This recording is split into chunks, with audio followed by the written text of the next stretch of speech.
Khalid, do you like to kick us off? Absolutely. Thank you, Albert. Good afternoon. I think afternoon is safe for everybody in the US. Welcome to our monthly meeting, GovAI Coalition meeting. My name is Khaled Taufik. I'm the CIO with the City of San Jose and also the chair for the board of the coalition. We have few announcements and few things to share with you today. Albert, are you sharing the screen? Sure. Right Here there. we go. Thank you. Um, all right, we have a couple things to discuss today. We're going to start with if you're new to the coalition, if this is your first time. Thank you. I'll go back to the agenda. We have welcome, and I think a lot of people introduce themselves in the chat, but you haven't. If you're new, please let us know if this is your first time and introduce yourself and your agency. We have a few announcements, and then we're going to get some updates from the committees, and then we're going to close with calls to action and next steps. If this is your first time, just a high level, the coalition, next slide, please. Yeah, the coalition it consists of the board and 5 committees currently, and there are a lot of ways for everyone to participate and get involved. So find what your interest is and please participate. Get involved, be part of the committees and or the working groups. Let us know if there's other committees and working groups that will be of interest to you, and we can definitely work with you to see how we can get working groups or committees started. Next slide, please. We have big announcements in July. We've been talking about it for a while, and we've finally spun off the GovAI Coalition under a physical sponsor, Hopewell Fund, and that will allow us to do a lot of things. But the most important thing, we're going to continue to be a government-led, government-by-government coalition, and we want to maintain the culture, the structure. The only difference is we're going to get more resources, more dedicated staff, and more financial stability to allow us to do things that we've been trying to do and been doing for the most part, but now we have more capacity and more resources to get that done. I want to specifically thank our partners, the Packard, Knight, and Patrick J. McGovern Foundations for believing in us and trusting us and for financially supporting us. And without them, this day wouldn't have happened. This is, as we always say, this is just the beginning, and we are super excited to see how the next 12 to 16 months will carry for us. Nothing is going to change as far as the culture, but we definitely are going to be moving forward with a lot of things that we're going to be announcing and over the next 6 months, and before and maybe definitely during the summer. Next announcement that as we are expanding, we're also looking for new board members with a vision, with the ability to drive the coalition forward and help us to define where we want to go in the next year and the next 10, hopefully 50 years from now. The form is online, and we're asking people to nominate themselves or nominate others and register and be part of that exciting journey. And we're definitely going to be looking at moving very quickly because we want to build the board and add more resources so we can capture the new momentum and the new structure. Also, very soon, we're going to be recruiting for the executive director for the coalition. So stay tuned if you're interested or if you know somebody that you want to nominate or to notify, please also let us know, and that will definitely help us to move forward. And with that, I will turn it over to Sean. Thank you, Khaled, for those great announcements. Moving forward with some more announcements, the July newsletter is out. This is issue number 19. If you haven't seen it in your inbox, Albert will drop a link to that in the chat. Inside this newsletter, you'll find more details about today's announcements, plus AI news and policy watch, including pieces on the new state AI laws coming out later this year, Virginia's data center tax, and a few other things worth a read. And as always, we love hearing from the community. So if you got ideas, resources, or updates you want to see featured in a future newsletter, there's a submission link inside. So go ahead and submit those for us, and we appreciate that. Moving on, here's a reminder that registration is open for the third annual GovAI Coalition Summit, which will be hosted from December 9th through the 11th right here in San Jose at the San Jose Convention Center. We've partnered with Government Technology again to put this together, so special thank you to them. If you're planning on joining us, go ahead and register now. So we'll also have the link in the chat for that, as well as on the slide. And on that note, we have officially released the summit schedule. You can find a link to the full schedule in the newsletter, as well as in the chat. So on the slide, we just have a quick overview of the agenda. On Wednesday, December 9th, you'll see sessions across the board. One that I'll call out is AI in action use cases. A good one if you want to see what other agencies are actually doing, not just planning. And on Thursday, December 10th, one that I'll highlight is agentic AI governance, especially relevant given how much of that conversation is being picked up across the coalition right now. We've also got some keynotes lined up. On day two, we're tackling the question, what is intelligence in the age of AI? And I want to spotlight our speaker for that one, Ruman Chowdhury. Her background speaks for itself. She was named to the BBC's 100 Women in 2017. She was on the Time 100 AI list in 2023, and she has been inducted into the British Royal Society of the Arts. So we're super excited to have her speak on day two, and we're excited for the summit. Should be a great couple of days. Next up, just a reminder that of where our shared resources are living. We've officially moved to Google Drive. This is going to be much more accessible for all the coalition's templates, toolkits, and shared documents. Things such as the use case committee material, our governance resources, community engagement resources, and more. Best part, no account needed to get in and explore. This link and QR code are on this slide, so feel free to poke around and even leave some comments. We really want this to be a living and collaborative space for all of our members. Next up, we have two committee meetings to have on your radar for the month of August. First up, on August 4th, the Use Case Committee is hosting a demos and vibe coding session. They'll be showing AI demonstrations from in-house teams and vendor partners, including eBodyguard, and introducing the brand new Vibe Coding Task Force.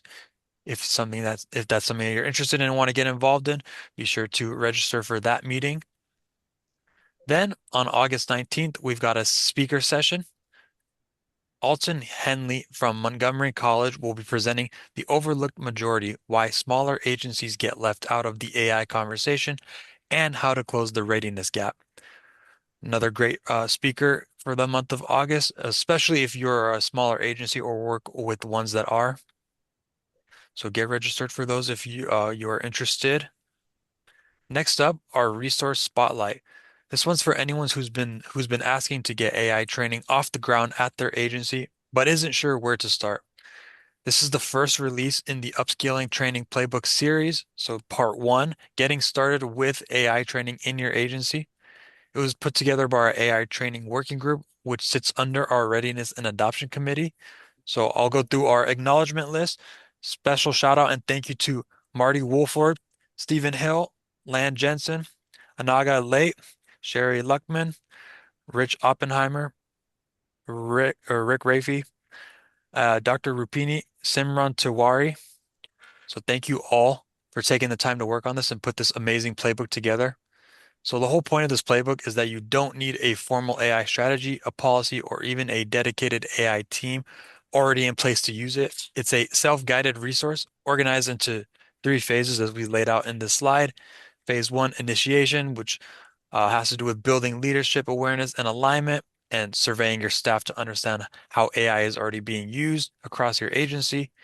Phase two, the delivery phase, developing or updating your AI use policy, prioritizing training needs based on real staff input, and rolling out foundational training. And phase three, evaluation, measuring your ROI of your training using a practical checklist that covers efficiency gains, workforce readiness, and risk mitigation. It also comes with sample budget scenarios for agencies of different sizes, so you got a real sense of what this costs, whether you're a pilot team or organization-wide rollout for a few hundreds of staff. And If you'd rather watch than read, Marty Wolford put together a guided video of the whole playbook, which is on our YouTube channel, and a link on this slide as well. And with that, we're going to learn more about this playbook, and I'll pass it off to Albert for our community spotlight.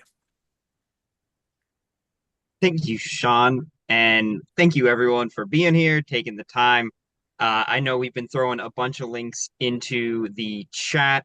Uh, we've got so much going on, and that's because of all of you, because of all the fantastic, incredible work that we've all done together. So we want to take this time to have a deep dive spotlight. And Sean, if you could move to the next slide on our readiness in adoption committee. I just want to check if Rich is on the call. Yes, I'm here. Hey, Rich. I'll pass it to you to say a bit about your committee. Great. Thanks so much, Albert, and good afternoon, everyone. I'm Rich Oppenheim, Deputy Director at Regional Government Services and one of the co-leads of the GovAI Coalition's Readiness and Adoption Committee, along with Sahar Noor from City of Detroit. Our committee really focuses on helping governments move from interest in AI to practical, responsible readiness. And that includes supporting AI governance and adoption, preparing the public sector workforce for AI, and helping agencies engage their broader communities as these tools are introduced. We also serve as a landing place for people who are newer to the coalition and asking, where do I start? A lot of our work is about helping members find the right resources, connect with their peers, and learn from practical examples. So we really try to help people engage and figure out where they can get the most value from being members of the coalition. Right now, our active work includes one-on-one adoption support hours where members can get free support around policy, data governance, and community engagement. We also have a very active and engaged AI training working group who, as you see, is developing playbooks, certification, and training pathways and related resources. We also have active efforts around community engagement, change management, AI and fire and emergency response, and in policing. But at its core, the Readiness and Adoption Committee is really about peer learning and practical support. And we're really helping agencies build capacity together so that we can avoid reinventing the wheel and make sure AI adoption is grounded in public sector values, workforce readiness, and community trust. So back to you, Albert. Thank you, Rich. And now I see already people in the chat asking, how do I get involved? How do I join? Rich is going to touch on that just a little bit later, but to spoil the lead here, join their next meeting. And even if you can't attend it, join and sign up for the invite so that we can have your email address and we'll make sure that you get the updates moving forward. And I already love it. I'm seeing people in the chat saying, hey, I want to help on public health. I want to help on emergency management. Great, fantastic. Please join. You're going to fit right in. With that, I Sean was talking a little bit about the resource spotlight for the playbook. And now I want to spotlight Marty. And Marty, are you on the call? I am. I'm here. Perfect, perfect. Awesome. Then Marty, I want to you want to take a moment, quick introduce yourself to the group? Sure. So I'm Marty Wolford. I work for Salt Lake City in Utah. And I've slowly, over the last few years, kind of moved into the AI lead position and have been really active with policy development and training and just information dissemination to the staff here. And the GovAI Coalition has been really the foundation of a lot of that work. So if you're new here, stick around. It's worth your time. Awesome. And I think what's really cool about your experience, Marty, and I'm gonna pull up your playbooks and the things that you've put together, is this sort of just happened to you, the responsibility on the AI side. This you did not go to school for this. You did not Yeah. tell me a little bit more on how this fell into your lap. Yeah. For context, I started using AI when I started working on AI. So I work in the information management services. And so for sure, this is the department with Salt Lake City that would be looking into AI. And when I started 2.5 years ago, I just had so many questions and I just kept asking questions. What are we doing about data? What are we doing with this? What are we doing with this? Um, and they were like, it seems like you have some passion. So we're going to have you just work on this, which was great because I love researching and learning new stuff. And I think that it speaks really well to people around the city who are nervous about AI or who've never used it, that I can relate to them on that level. It's like, yeah, I'm older too. I'm a different generation. Like, I get it. I wasn't raised on this either. And here's how I use it and how it's helpful. And then I can speak to a more advanced audience as well. And so I think it's a good, I used to feel really insecure about my lack of like under the hood of how AI works. And now I don't, because that's someone else. That's their job, right? That's not my job. It's just how to use the tools, how to use them safely. That's what I do. So. And so I wanna share screen here to show off the playbook that I know a number of folks in our readiness and adoption committee worked on. Um, but you really led the charge here. And I want to zoom out just for folks on the call, folks joining in. Between this month and next month, we're really excited to showcase all three of the playbooks that our Readiness and Adoption Committee has put together, going from getting started with AI training in your agency to delivering that training to even thinking about advanced topics like how are you thinking about agents in your organization. And so here today, we're going to focus on Playbook 1. Next month, we'll focus on Playbook 2. So with that, Marty, we don't have too much time, but I want to give you a moment. Let's walk through some of the highlights here. And please, as we're going through, folks in the chat, please feel free to ask questions for Marty. The goal is that this is a time for a conversation all around what's useful as we are getting started. So, Marty, please walk us through. Yeah, and maybe your question was more specific to how I started working on this playbook, which I will tell you the story now is I joined this training work group and they were talking about agents and like doing more way further along than where we were at the city. And so I was like, well, what about like something a little bit more for the folks who are just starting and who don't have this kind of training? And so then I got voluntold pretty much to help work on this playbook. So here we are. That's my life. I just like ask too many questions and then I find myself with a job. So this is for getting started. So when I've been at the summit, I've sat next to folks who are like, I work in development. And so I'm just here. I don't know what I'm doing. Like people are randomly, it sounds like, getting assigned this kind of AI job because they don't have anyone else, especially smaller cities. So this is for you. This is like, okay, here we go. We have AI. We know staff want to use it. I have no idea where to get started. And for me, and what this playbook points to, the two places that I recommend, and I think everyone who worked on this recommends, is policy and training. Those are the two things I think. Like if you haven't started with anything, you need a policy, and the playbook goes into policy and resources and shares examples, and then it gives you a lot of resources for trainings that are ready to use, like Innovate US, or if you want to pay, if you want to get more into like certification, there's those resources. So there's advanced resources, but really the resources are designed for that. Like we're just trying to see what's best for our city, what model, how do we want to do this? And it gives you, I mean, so many resources to help you find something that's like, that speaks to our city, and we could probably replicate this model fairly easily. That's the idea here. It's not to invent a brand new thing, and if you do, we'd love to hear about it. But really, enough cities and counties have done this work that there's a platform to build from. So you don't need to create anything from scratch. Like you can, if you want. I think one of the playbooks is on creating your own training program. That's coming up. So if you're looking for that, that's on the radar. Just stick around in a couple months. But If you're like, we just need, like, we don't have a budget, right? That's a big deal. Like to train a bunch of, we don't have a trainer. These are like real world problems for us in government. And so this helps you find some ways to work around some of those barriers.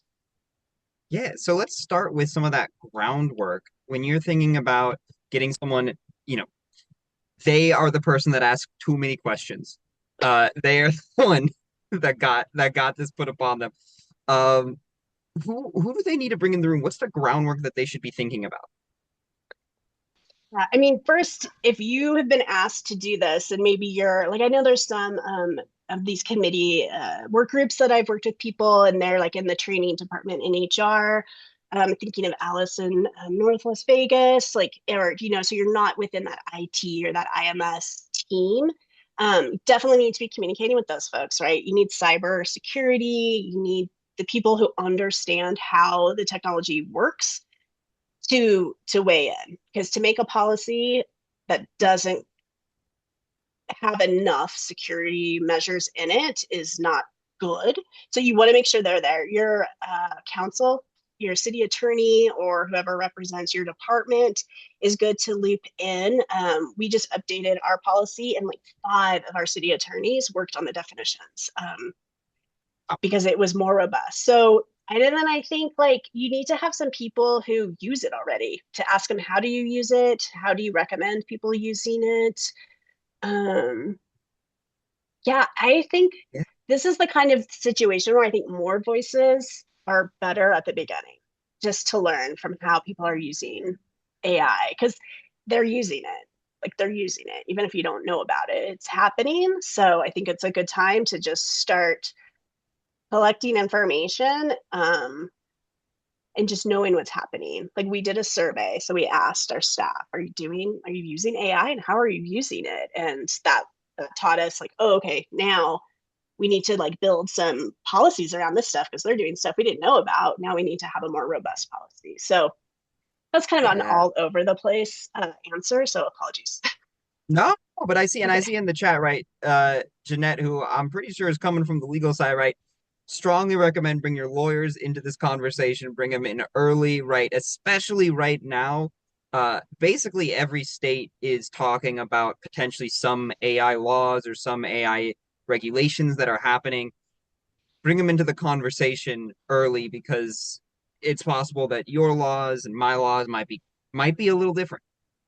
Yeah, and you need to know your state laws, right? Some states have very different laws and rules, right? Like the state of Washington has retention policy. State of Utah doesn't have AI retention policy. So you need to know some of that stuff too and how it impacts you. Let's see. Do you want to scroll? So that goes over HR. They are good. Goes And over then all that stuff. each section has links within it, just to help you like go to a deeper dive if you're ready for that. There's case studies. So if you like to read like a thorough breakdown of how AI was used, implemented, how it was piloted, you can find that in these case studies. Um, I personally, so this is really designed around my own learning style, but Yeah. I like lots of examples, right? And I like to have some videos, and I like to have resources so I can have a bigger picture of something. And so that's what I've tried to share here. Awesome, awesome. So So yeah.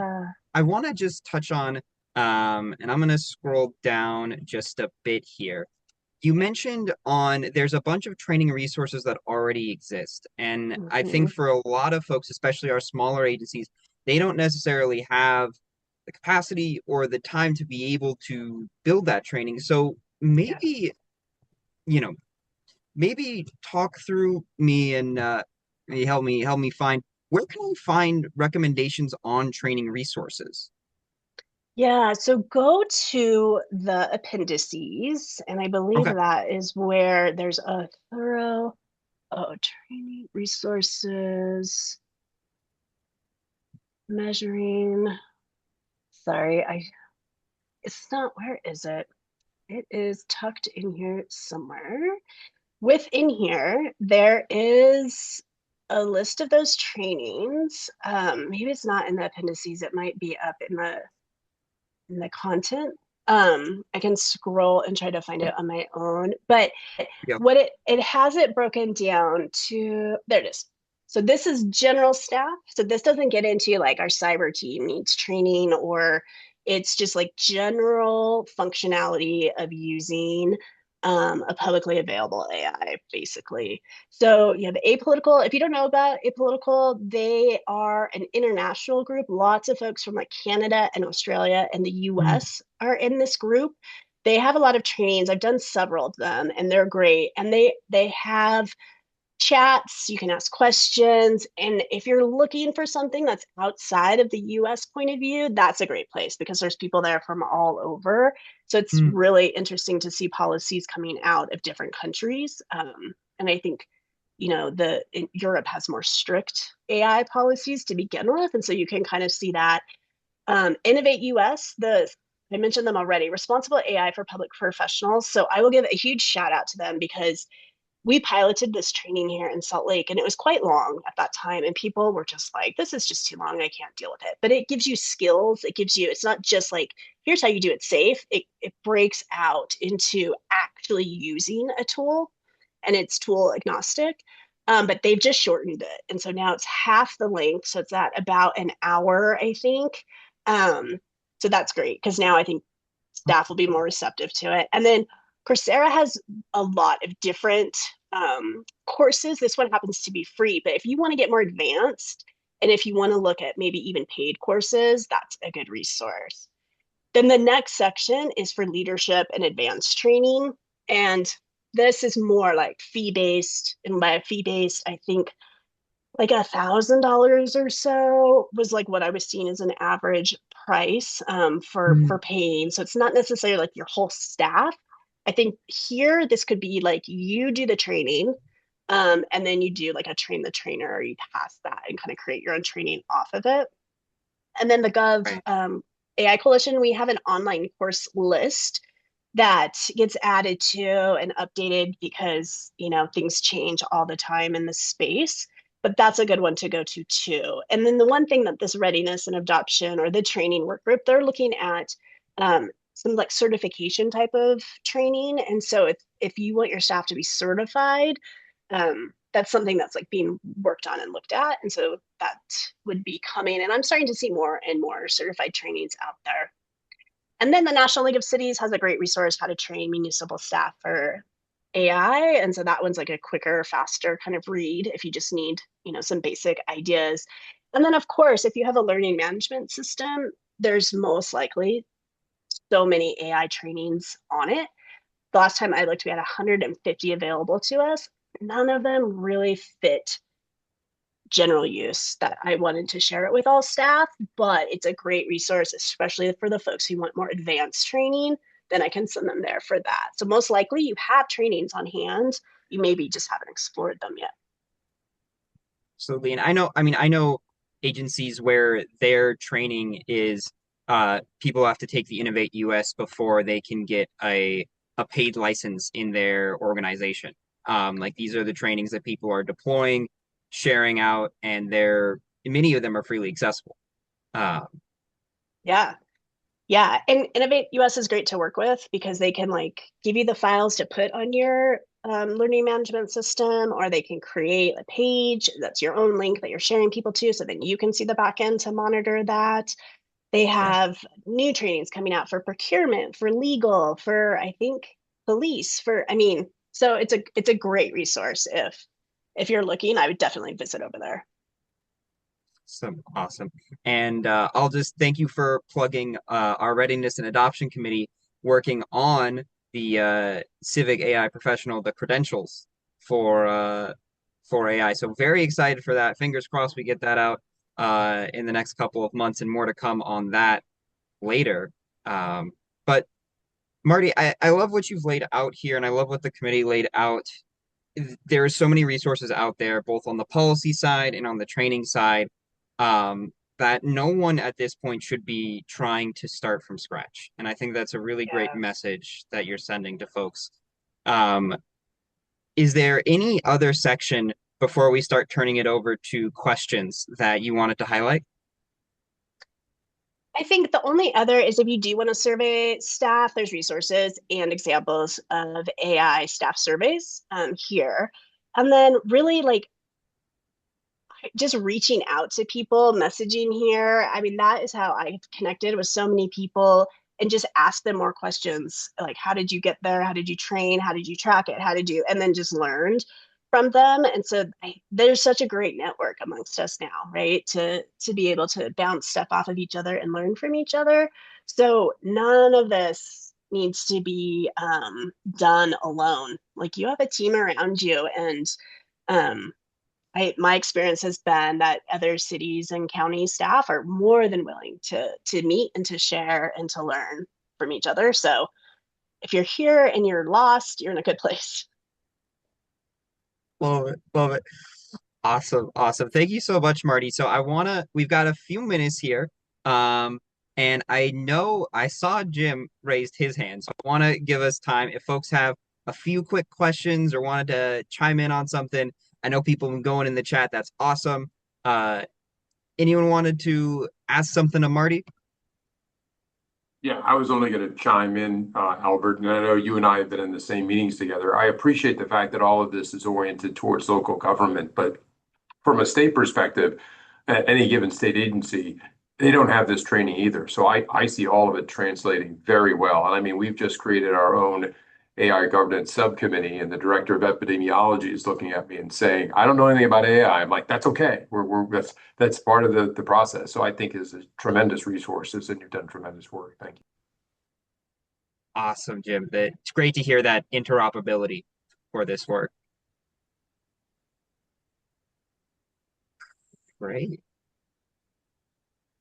And I would speak to that really what's here, yeah, is transferable to any level of government and potentially to any sector of the workforce, right? Like it's not, I mean, maybe the private sector has some different things, like maybe more money or something, but like really the skills are the skills.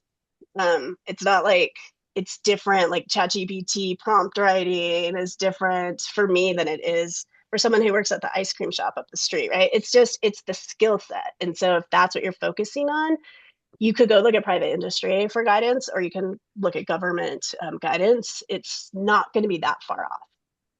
But prove me wrong. If I'm wrong, let me know. But I don't think there's that much difference between the research here that's government focused than private industry or statewide. And I think that's key, Marty. It's not just a matter of like the prompt creation. It's, what is the subject matter you're working with? What are your intended outcomes? And, the way someone in the private sector might craft the prompt is going to be different than what type of answers are you looking for from AI to what you're doing in the public sector. Yeah, totally agree. Awesome. We got time for maybe one more question, comment. Oh, Kent, I think I see your hand up. Do you want to chime in? Oh, you're on mute.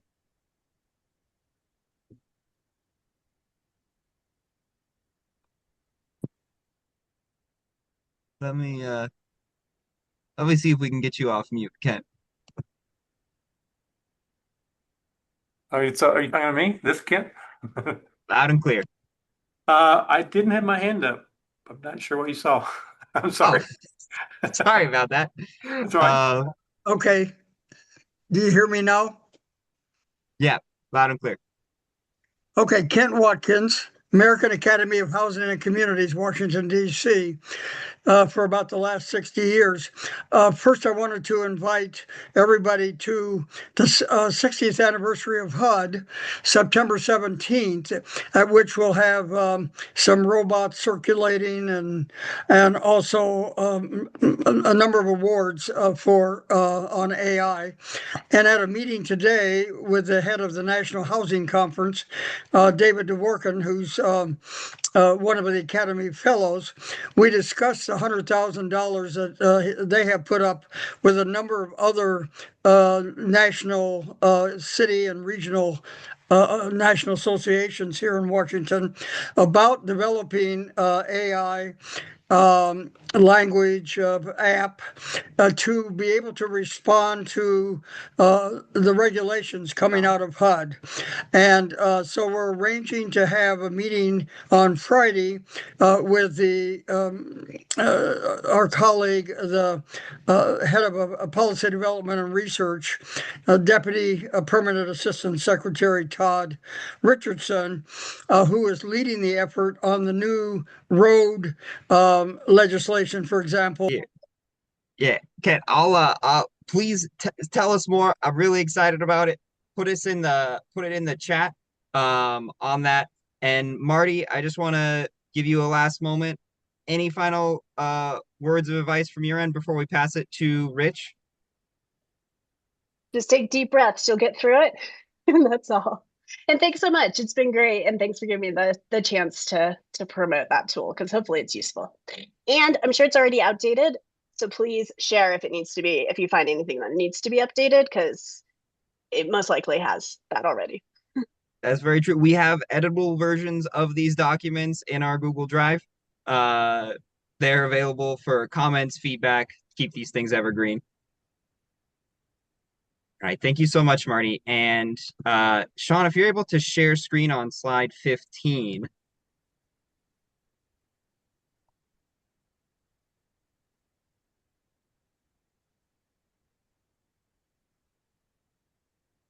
And Rich, I'll pass it to you if you oh, yeah, there you go.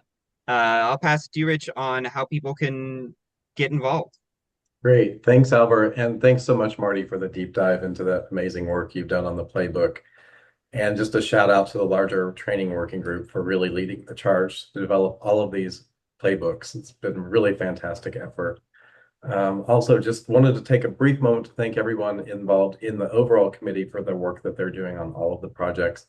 You know, our committee, as I mentioned before, is really powered by members sharing time, ideas, examples, and support one another, like you've seen in this resource that Marty shared. And it really is what drives our committee and I think the broader coalition. So thank you so much. If you're interested in getting involved, there are several ways to plug in.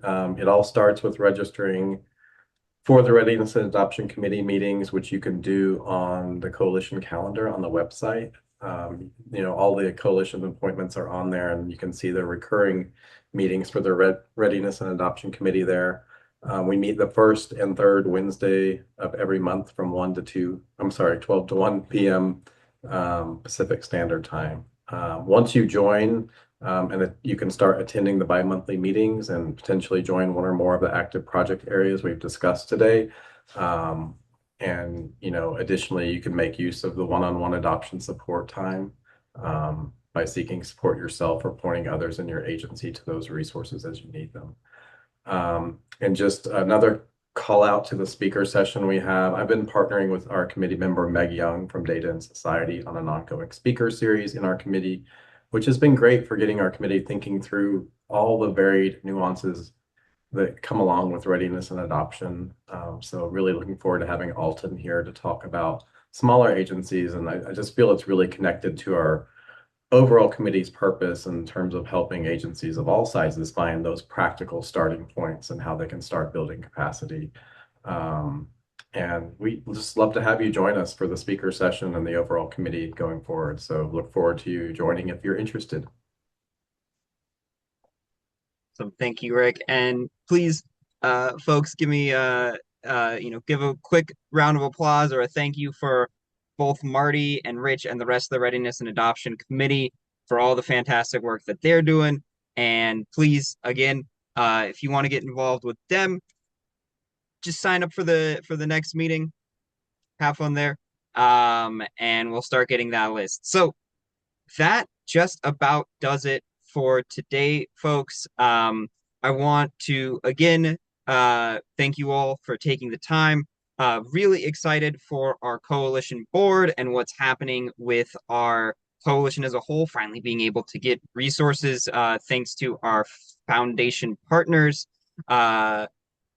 On top of that, if you are interested in some of our upcoming meetings, we got committee meetings across the board, but one that I'm very excited about that's coming up next week is our use cases committee, talking all around vibe coding, and beginning the conversations around a vibe coding task force. So I'll drop the link in the chat one more time for both that and our Readiness and Adoption Committee meetings right here, so you can join those. And beyond that, register for the summit. Take a look at our newsletter, which should have been sent out a little bit before this meeting. And hope to see you around in our committees. And if not, I will see you in our coalition-wide meeting, August 26th, 1 p.m. Pacific. Take care, everyone. Thank you.